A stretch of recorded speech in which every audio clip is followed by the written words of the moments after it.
மகாராஷ்டிர துணை முதலமைச்சர் அஜித் பவார் விமான விபத்தில் மரணம். பிரதமர் மோடி, முதலமைச்சர் ஸ்டாலின் உள்ளிட்ட தலைவர்கள் இரங்கல். உரிய விசாரணை நடத்த மம்தா வலியுறுத்தல்.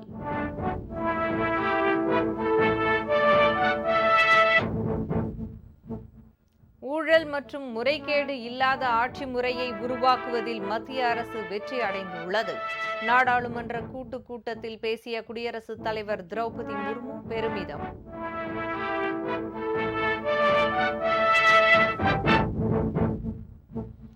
நாடாளுமன்ற வளாகத்தில் மல்லிகார்ஜுன கார்கே தலைமையில் இந்தியா கூட்டணி கட்சி தலைவர்கள் கூட்டம்.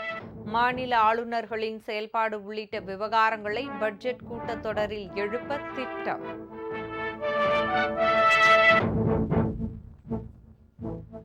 ஐந்து ஆண்டு ஆட்சியில் முதல் முறையாக கும்பகோணம் சென்ற முதலமைச்சர் மு க ஸ்டாலின்.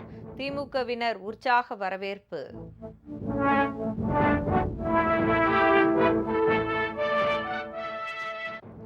விடிய ஆட்சி, உங்கள் வீட்டு பில்லே சாட்சி என்ற தலைப்பில் அதிமுக சார்பில் இன்று முதல் பிரச்சாரம் மேற்கொள்ளப்படும். எடப்பாடி பழனிசாமி அறிவிப்பு. ஏழைகளுக்கு எட்டாமல் நாள்தோறும் புதிய உச்சத்துக்கு செல்லும் தங்கம் வெள்ளி விலைகள். தங்கம் விலை 2960 ரூபாய் உயர்ந்து சவரன் 1,23,000 நெருங்கியது. வெள்ளி கிலோ 13,000 ரூபாய் அதிகரித்தது.